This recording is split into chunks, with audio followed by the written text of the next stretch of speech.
Hello everyone, welcome back to our YouTube channel Wealth Unlimited. आज की इस video में हम बात करने वाले हैं latest IPO and stock market updates की, और साथ ही साथ हम जानेंगे कि क्या जो इंडियन स्टॉक मार्केट है करंट लेवल से क्रैश होने के चांसेस रखता है या नहीं। So before starting the video, अगर आप इस चैनल पे पहली बार आए हैं तो please make sure to hit the subscribe button and do like this video. Recently हमने यहाँ पे वीडियोस रखी है in relation to best bottom out stocks and कुछ मल्टी बैगर स्टॉक्स के बारे में भी। आप उन वीडियोस को जाकर भी एक बार जरूर देखिए। चलिए अब मैं आपको सीधा लेके चलता हूं निफ्टी 50 के इंडेक्स के चार्ट पे, और ये है निफ्टी 50 इंडेक्स का डे चार्ट, जैसा कि आप देख सकते हैं। मैं आपको बता दूं, जो फ्राइडे है उस दिन निफ्टी ने एक काफी बड़ी लॉन्ग बेयरिश कैंडल फॉर्म की थी, जिसका संकेत है कि आने वाले टाइम पे जो निफ्टी है वो अंडर प्रेशर रह सकता है। ये वीडियो मैं आपको सिर्फ डराने के लिए नहीं बना रहा हूं, मैं आपको एज अ कॉशन देना चाहता हूं कि आपको अभी के टाइम पे मार्केट में थोड़ा डिफेंसिव बेट्स लेना चाहिए। It is not going to happen कि जैसा आपको पिछले कुछ हफ्तों में या महीनों में देखने के लिए मिला था, जहां पे निफ्टी 50 का इंडेक्स रफली 16,900 के लेवल से एक अप ट्रेंड आपको दिखाता हुआ दिखाई दिया, हायर हाई हायर लोज बनाता रहा, और अब मुझे लगता है कि जो निफ्टी 50 का इंडेक्स है वो यहां पे टॉप आउट होने के लिए तैयार हो चुका है, और एक यहां से आपको फॉलिंग पैटर्न देखने के लिए मिल जाएगा, जो है लोअर लो लोअर हाईस का, राइट। तो as a word of caution मैं आपको ये पहले ही बता देना चाहता हूं, जैसा मुझे टेक्निकल चार्ट्स पे दिख रहा है मैं वही आपके साथ डिस्कस करता हूं। एंड अभी तक जितने भी स्टॉक्स मैंने आपके साथ डिस्कस किए हैं, on the basis of that only I provide you stocks on the basis of chart pattern, right. तो अभी देखेंगे जो निफ्टी 50 का इंडेक्स है, जो सपोर्ट है इसका नियर टर्म, वो आपको निकलते हुए आ रहा है 19,320, या आप यूं समझ लीजिए राउंड अबाउट 19,300 का लेवल। ओके, तो ये बहुत अहम लेवल हो जाता है निफ्टी 50 के लिए अभी के टाइम पे। और अगर निफ्टी 50 ये जो लेवल है 19,300 का ब्रेक कर देता है, या आप यूं समझ लीजिए जो इसका 50 डेज मूविंग एवरेज निकल के आ रहा है 19,250 टू 300 का लेवल ब्रेक कर देता है, तो देयर आर ह्यूज पॉसिबिलिटी जो निफ्टी 50 का इंडेक्स है वो आपको फर्दर फॉल करता हुआ दिख सकता है for the level of 19,000। Okay, मैं आपके लिए यहाँ पे लिख लेता हूँ। इंपॉर्टेंट सपोर्ट आपके बनते आ रहे हैं 19,250 एंड 300। ओके, सो इसीलिए मैं आपको ये दिखाना चाहता हूँ। और साथ ही साथ आप अगर देखें तो जो FIS के डेटा है वो फ्राइडे को एक मैसिव सेलिंग करते हुए दिखाई दिए, and they sold net 3,073 crore rupees out of the Indian market. साथ ही साथ BIS में थोड़ी बहुत बाइंग आते हुए दिखाई दी है 500 करोड़ की। और अगर मैं पूरे अगस्त मंथ की बात करूं तो ये एक पूरा का पूरा ट्रेंड चेंज होता हुआ आपको दिखाई देगा for the FIS from the previous months. आप देखिए कैश में जो FIS है वो नेट सेलर्स रहे हैं, और अभी तक रफली 7,546 करोड़ रुपीस की इक्विटीज को वो बेच चुके हैं। अगर मैं बात करूं प्रीवियस मंथ्स की, राइट, तो आप देखेंगे ये जो जुलाई का डेटा था, जुलाई पे देवर नेट बायर्स, जहां पे उन्होंने 13,000 करोड़ की नेट परचेज की थी, और जून में भी उन्होंने 27,000, मई में 27,000 परचेज किया था। बट अब मुझे लगता है कि यहां पे एक ट्रेंड रिवर्सल हो सकता है, और आने वाले टाइम यानी कि जो आने वाला महीना है अगस्त एंड सितंबर का जो महीना है, वहां पे एक थोड़ी बहुत वॉलेटिलिटी खत्म होते हुए आपको दिख सकती है। एक और मेजर रीजन है जो इंडिया का स्टॉक मार्केट प्रेशर में है, वो है ग्लोबल मार्केट का सेल ऑफ। अगर आप देखें तो जो डाउ जोन्स इंडेक्स है वो अपना टॉप बना रहा था रफली अराउंड 35,683-700 के आसपास। ग्लोबल मार्केट्स में आपको सेल ऑफ देखने के लिए मिला, फिच की रेटिंग का डाउनग्रेड हुआ यहाँ पे यूएस के बॉन्ड्स में। देन उसके बाद आप देखेंगे यहाँ पे एक और मूडीज ने यूएस के बैंक्स को डाउनग्रेड किया, और पूरा का पूरा जो ग्लोबल मार्केट था वो सेल ऑफ या प्रेशर में आता हुआ हमें दिखाई दिया। हाउएवर जो ग्लोबल मार्केट है, या आप यूं समझ लीजिए डाउ जोन्स इंडेक्स है, उसका जो भी सपोर्ट निकल के आ रहा है वो है 35,032।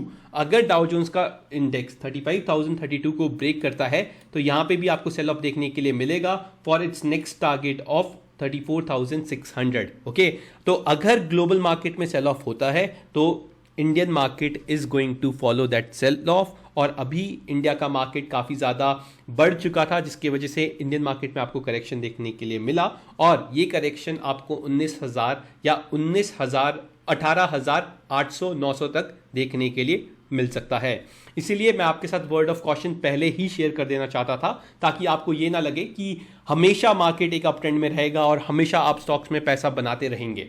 ओके, काफ़ी बार ऐसा भी होता है कि मार्केट में कोई न्यूज़ इंसर्ट कर दी जाती है जिसकी वजह से स्टॉक मार्केट फॉल कर जाता है। हाउएवर, मैं अभी भी बिलीव करता हूं कि जो इंडियन स्टॉक मार्केट है वो दोबारा से अपना ऑल टाइम हाई टच करेगा।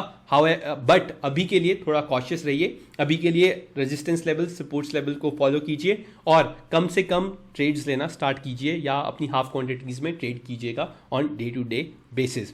जहां पे प्रॉफिट है वहां पे आप 30 to 40% का प्रॉफिट बुक करना भी प्रेफर कर सकते हैं।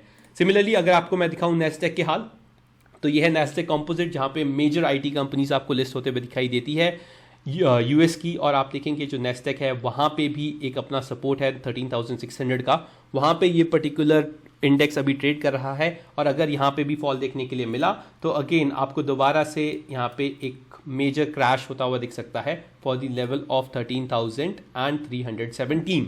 ओके, तो अभी मैं आपको बता दूं जितने भी ओवरसोल्ड स्टॉक्स है या जितने भी ओवरबॉट स्टॉक्स है और जितने भी अभी स्टॉक्स अपने टॉप पे ट्रेड कर रहे हैं, लॉन्ग टर्म ग्रोथ वाले स्टॉक्स है, आपको उनमें कॉशियस रहना होगा। या पिछले कुछ महीनों में जो स्टॉक्स मल्टीपल फोल्ड्स आपको रिटर्न दे चुके हैं 50%, 60%, 70%, there were lot of stocks which had a rally of रफली 3x 4x in last 2-3 months, वहां पे आपको प्रॉफिट बुकिंग देखने के लिए मिल सकती है।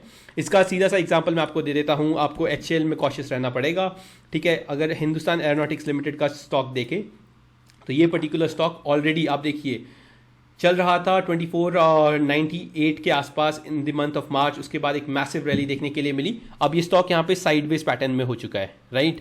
और अगर आप इस पर्टिकुलर स्टॉक में बने हैं तो आपका जो स्टॉप लॉस होना चाहिए वो होना चाहिए रफली अराउंड 3500 का। 3500 के नीचे अगर ये स्टॉक निकलता है तो यहाँ पे भी आपको प्रॉफिट बुकिंग देखने के लिए मिल सकती है। एक और स्टॉक था जहाँ पे JBM ऑटो, यस, ठीक है, आप देख सकते हैं JBM ऑटो में अगेन डबल टॉप बन चुका है। यहाँ पे आपका सपोर्ट लेवल इसने ब्रेक कर दिया है 1544 से। ये पर्टिकुलर स्टॉक गिरना स्टार्ट हो चुका है, नीचे आना लग चुका है। और यहाँ पे अगर आप बने हैं और अगर आप प्रॉफिट में हैं तो आपको प्रॉफिट बुक कर लेना चाहिए। ओलेक्ट्रा ग्रीन टेक, ये कुछ स्टॉक्स है जो मेरे दिमाग में है अभी के अभी और मैं आपके साथ वही डिस्कस कर रहा हूँ। आप देखिए ओलेक्ट्रा ग्रीन टेक ने हाई बनाया था रफली 1465 का और उसके बाद इसमें आपको एक सेल ऑफ देखने के लिए मिला। तो यहाँ पे आपको अपना रिस्क मैनेज करना होगा। आप देखिए यहाँ पे इसका जो सपोर्ट निकल के आ रहा था वो था 1300 रुपीज़ का। यहाँ पे इसने 1300 ब्रेक किया, कंप्लीटली एग्जिट। तो आपको मैं ये बताना चाहता हूँ, please manage your risk and अगर आप प्रॉफिट्स में हैं तो अपना प्रॉफिट बुक करना सीखिए। सिमिलरली अब बात करें IPO मार्केट की, तो IPO आप जानते हैं SBFC फाइनेंस का लिस्ट होने जा रहा है मंडे को, right. Sorry, listing date is Wednesday 16 August 2023। However आपके अकाउंट में अभी शेयर्स आ चुके होंगे और मंडे को शेयर्स आपको आते हुए दिखाई देंगे ऑफ SBFC फाइनेंस IPO, राइट। अलॉटमेंट स्टेटस बाहर आ गया है but due to the market pressure आप देखेंगे जो इसका ग्रे मार्केट प्रीमियम था वो एक टाइम पे 70% चल रहा था एंड अभी के टाइम पे जो ये ग्रे मार्केट प्रीमियम है आपको ये गिरता हुआ दिखाई देगा और वही ग्रे मार्केट प्रीमियम 70 से आपको 45% तक गिरता हुआ दिखाई दिया है। 40 रुपए का जो ग्रे मार्केट प्रीमियम अच्छा खासा चल रहा था वो यहाँ पे कम होता हुआ दिखाई दिया है, 26 रुपीज पे आ चुका है because of demand and supply, because of market being under pressure. तो इसलिए मैं आपको बोल रहा हूं ऐसा ना हो कि आप हर किसी IPO में अप्लाई करना स्टार्ट कर दे।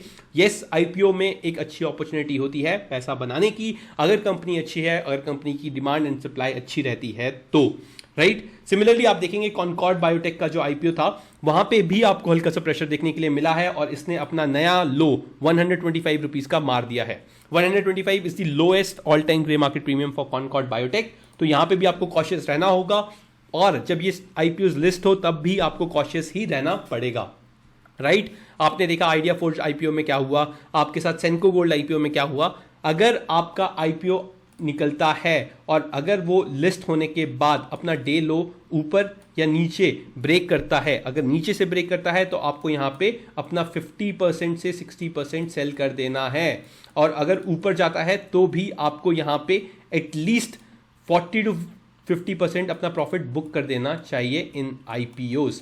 तो अभी के टाइम पे थोड़ा कॉशियस रहिए, पैसा बनाइए, बुक प्रॉफिट, अपना प्रॉफिट को बुक करना सीखिए।